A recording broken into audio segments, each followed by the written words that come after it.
The air inside JFK carried that strange mix of metal, jet fuel, and stale coffee. Overhead, the loudspeakers droned boarding calls in monotone, the kind of sound that usually faded into the background after years of travel. I walked slowly, careful with my knees, while my daughter, Vanessa, strode a half-step ahead of me. Her heels clicked sharply against the polished floor, her pace confident, impatient.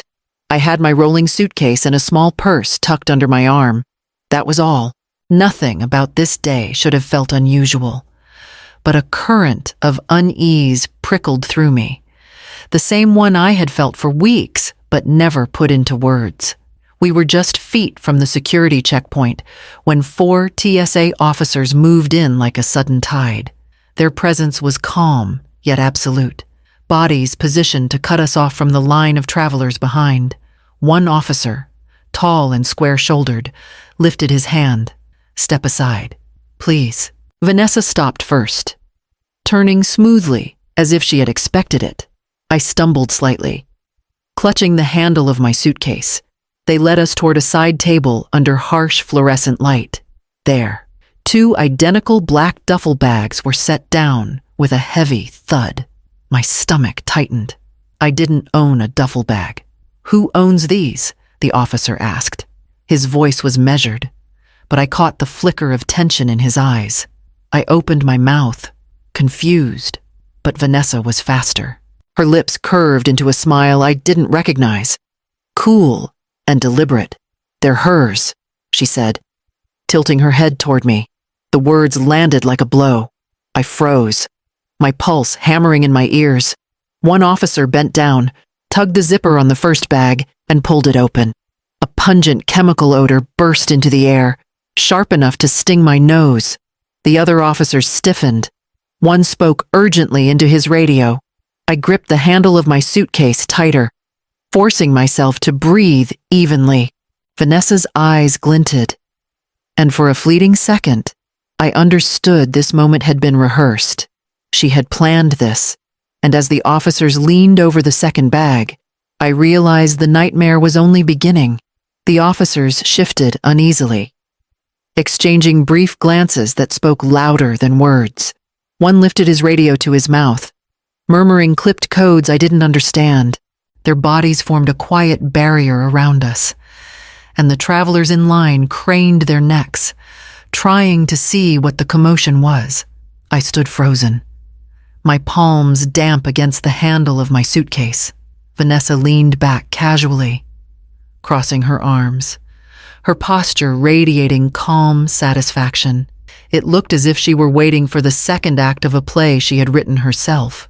Her index finger tapped against her sleeve in a steady rhythm. Her voice, earlier measured, almost musical, hadn't been spontaneous. She had rehearsed this moment. I saw it now in everything I had overlooked. The late-night phone calls taken in the kitchen. Her voice hushed until she noticed me standing in the doorway.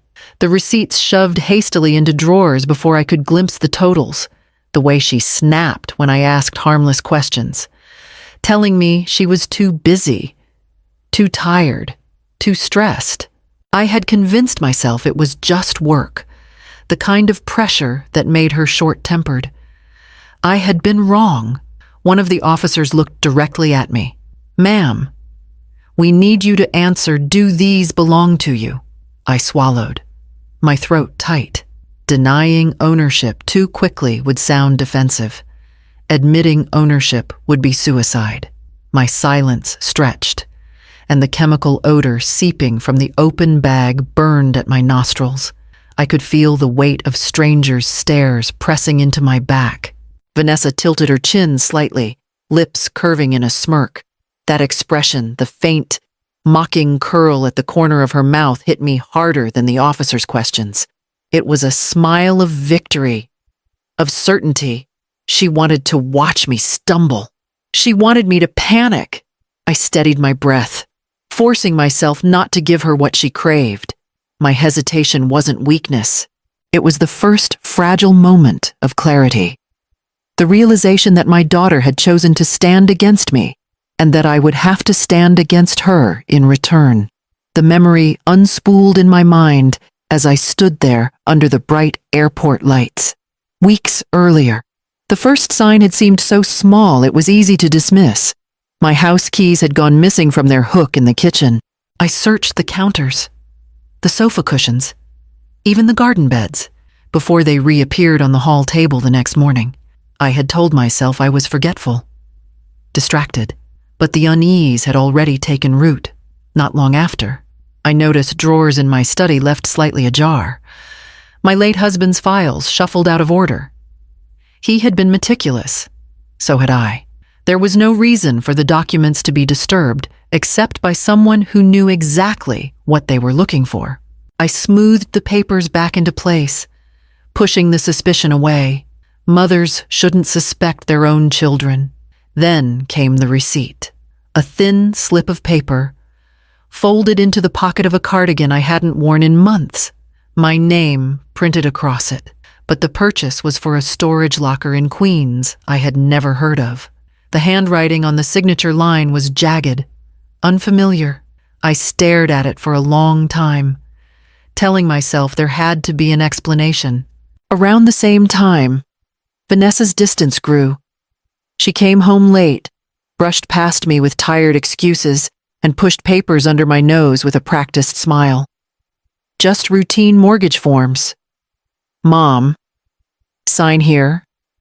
When I asked what they were for, she avoided my eyes, tapping her pen impatiently.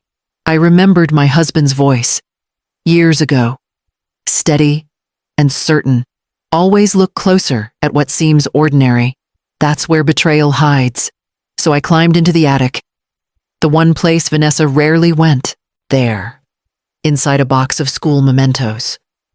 I found carbon copies of wire transfers, large sums flowing to accounts overseas. The handwriting wasn't mine. The signatures weren't mine. Yet my name appeared on every line. The unease hardened into something darker. My daughter wasn't just hiding secrets. She was laying foundations, building a future that erased me completely. I went to see Elias Hargrove on a gray morning, telling Vanessa I had errands to run. His office smelled faintly of leather and dust, the same way it had when my husband and I had signed our first deeds years ago. Elias, now older and slower, still carried the air of a man who had memorized every clause of every document that passed his desk. He slid a folder toward me, his lips pressed into a thin line. Diane, he said quietly, a new will was submitted last month. Your husband's signature is on it. I frowned, confused.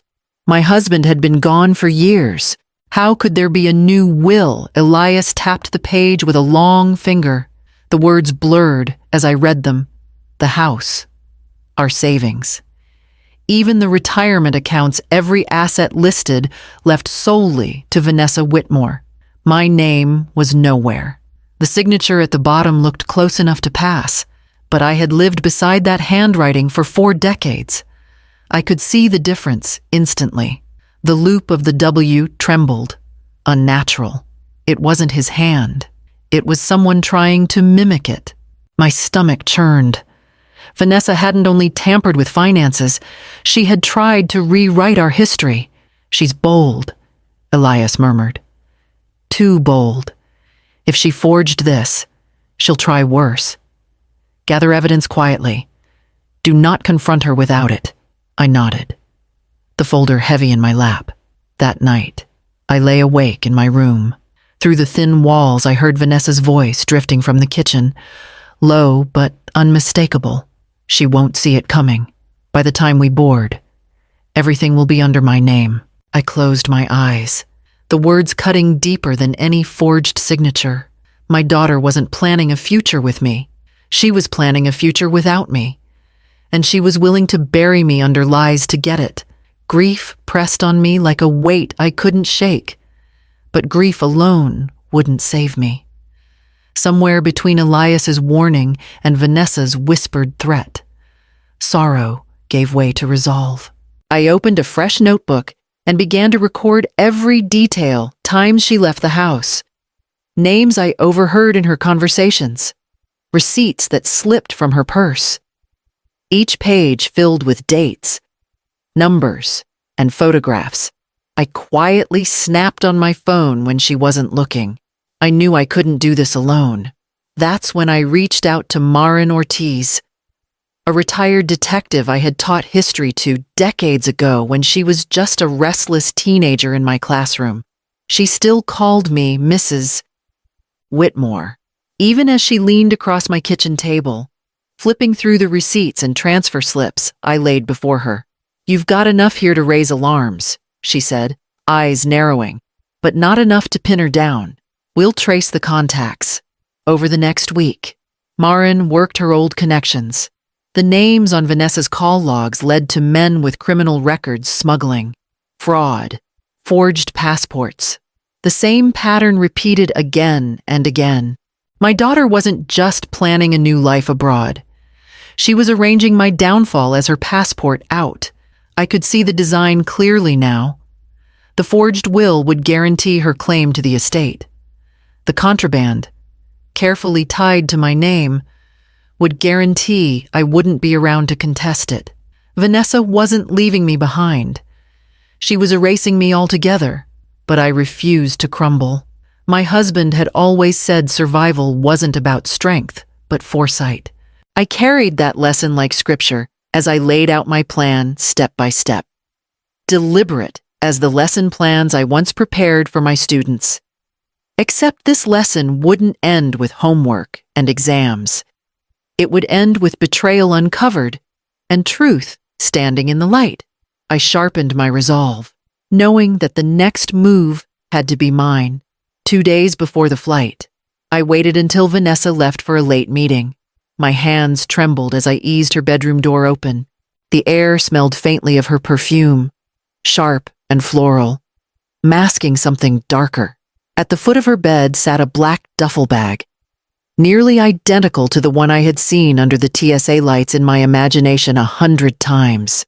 I crouched and unzipped it. Inside lay neat packets wrapped in plastic, their contents chemical and unfamiliar, along with documents stamped with my name. Worse still, my own fingerprints shimmered faintly on the surfaces of sealed envelopes, as if they'd been pressed there deliberately. Rage surged through me, hot and wild, but I bit it back. I couldn't afford fury, only precision. That night, I drove across the city and bought an identical duffel. Back in my room, I worked under lamplight with gloves on, rubbing scuffs into the surface, dragging it gently across the stone steps outside until the wear matched Vanessa's. I even bent the zipper just enough to echo the slight snag on hers. Side by side, the two bags were indistinguishable into the new duffel. I packed my arsenal hard drives loaded with records of her transfers, photographs of receipts, Elias's affidavit about the forged will, and a GPS tracker tucked into the lining. Each piece was a weapon sharper than any blade. The next morning, I carried the real contraband-filled bag to a storage facility. My heart pounded as I slid Vanessa's ID across the counter. Her signature already scrawled on the rental form I had slipped from her desk. The cameras caught every second, capturing her name tied irrevocably to that locker. When I returned home, I zipped the duplicate shut, my hands shaking, not from fear, but from the enormity of what I had done. For the first time, I wasn't only defending myself, I was turning the very snare she built into her undoing. And when Vanessa wheeled the duffel toward JFK, she never noticed she was carrying the weight of her own sins. The air around the inspection table seemed to thicken as the officer pulled open the duffel I had prepared. He dug through folders, hard drives, photographs all neatly arranged, all damning. The sharp chemical odor I had expected never came. His frown deepened, and I caught the quick glance he gave his partner. I drew a breath and reached into my purse. My hand was steady as I laid a sealed envelope on the table. the embossed government seal glinting under the fluorescent light. Elias had made sure it looked official because everything inside it was official: the receipts, the wire transfers, even sworn statements with timestamps and fingerprints. The officer slid it open, flipping through the contents. His expression shifted, tightening with each page. He looked up, eyes narrowing at Vanessa. Her smirk faltered. "This is a mistake," she snapped, her voice cracking as she jabbed a finger toward the duffel. "Check again. That's not what's supposed to be in there." But even as she protested, another officer's radio crackled. The system had flagged the storage locker. Vanessa Whitmore, her own signature, verified. The ID scan matched perfectly. The contraband bag was sitting in a locker with her name written all over it. The tall officer turned back, his tone flat but sharp. "Ma'am, may I see your passport for the first time?" Her composure cracked. I watched her fingers tremble as she pulled the document from her bag.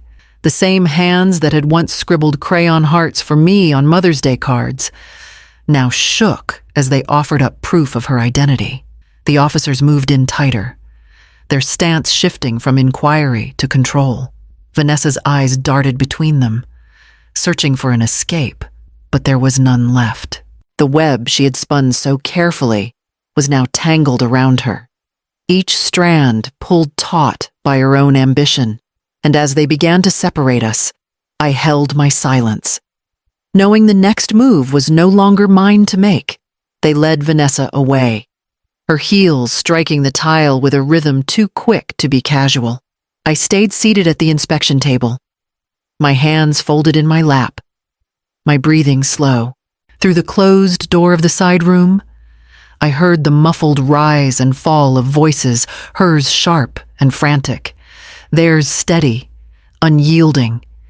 Each syllable was another thread unraveling. Minutes passed before the door opened again. When she returned, the woman who had smirked with icy control was gone. Her face was pale, her eyes darting like a cornered animal's. She sank into the chair across from me, shoulders hunched, lips trembling. "Tell them it's not mine," she whispered, then louder, desperate. "Mom, please, tell them. You know it's not mine." I leaned forward, close enough for her to hear the steadiness in my voice. "I already told them. I told them the truth, and the truth carries your name." Her eyes widened, and for the first time I saw fear take root in her. It was no longer the fear of being caught, but the fear of facing a reality she had crafted with her own hands. The officers laid more evidence on the table: photocopies of the forged will, Elias's affidavit confirming it was fraudulent, and records from the storage locker with her ID, her signature, her fingerprints. Every safeguard she thought she had built now stood against her. Vanessa shook her head violently, strands of hair falling loose around her face. No, this isn't happening," she muttered, clawing at the edge of the table. But her grand design was crumbling, each piece falling faster than she could deny. I sat back, watching quietly. I had no need to gloat. My silence said everything her pleas could not. The officers gestured for her to stand again. This time, her legs wavered as though they might give out beneath her, and as they guided her toward the next room, I knew the collapse was only beginning. The hum of the terminal had shifted into something electric. Word traveled faster than boarding calls, rumors snapping like sparks through the waiting crowds. I heard fragments as people leaned in close to one another. Contraband, inheritance fraud, Whitmore. By the time officers led Vanessa back into view, reporters had already gathered. Cameras lifted like weapons. Flashbulbs burst in quick succession, blinding light against the sterile walls. Vanessa raised her arm to shield her face, but not before lenses caught the panic in her eyes. She had always craved attention, but not this kind, not this spotlight of disgrace. I stood off to the side, my spine straight, though my heart ached. For all my preparation, nothing had steeled me for the sight of my only child dragged forward, her legacy undone by her own hand. My phone buzzed in my pocket. A message from Marin Ortiz. It's airtight. She'll face federal charges. Vanessa's head snapped toward me, her voice low but venomous. You think you've won. Everything is still under my name. I met her gaze, steady and unflinching. Not anymore.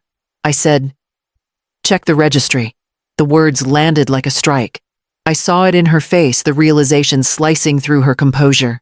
Elias had already filed the paperwork, restoring my husband's original will and freezing every fraudulent account she had touched. The house, the savings, the legacy she tried to steal it, was gone from her reach. Vanessa's lips twisted, her jaw clenched as she fought for a retort. But there was nothing left to claim, nothing left to wield. The empire she had schemed to inherit had collapsed before she could taste its power. Reporters shouted questions, officers tightened their circle, and Vanessa was led away. Her hair fell across her face, a curtain hiding what dignity she had left. I remained still, my chin lifted. Around us, the terminal kept moving. Flights boarding, families embracing, travelers rushing past. Life went on, but for Vanessa, the world she had built on deceit had just shattered, and there would be no rebuilding. I stepped out of JFK with nothing but my suitcase and the ache in my chest. The night air pressed heavy against me, thick with exhaust and the faint tang of rain. But beneath the weight was something else, something like release. Travelers hurried past, rolling bags behind them, laughing into phones, arguing with children, tugging at their sleeves. None of them knew the storm that had broken inside these walls. And none of them needed to. I stood still for a moment, letting the chaos swirl around me. My life with Vanessa replayed in fragments the long nights I spent grading papers so her tuition would be paid on time. The corners I cut so she could have new shoes when I wore the same coat another winter. The countless times I told myself love was reason enough to forgive sharp words and selfish choices. All of it had been dismantled, piece by piece, not by strangers but by my own daughter's greed. I didn't smile. I didn't feel triumph. There was no victory in watching blood turn against you. What I felt was something sharper. Clarity. The illusions were gone. I whispered into the night. Words meant only for me. You tried to bury me in a bag. I packed it with your sins instead. A yellow cab rolled to the curb, and I slid inside. As we pulled away, the screen above the terminal doors caught my eye. News already played in bold letters: inheritance fraud and smuggling attempt. Vanessa Whitmore in custody. Her face, once polished for boardrooms, was now a mugshot.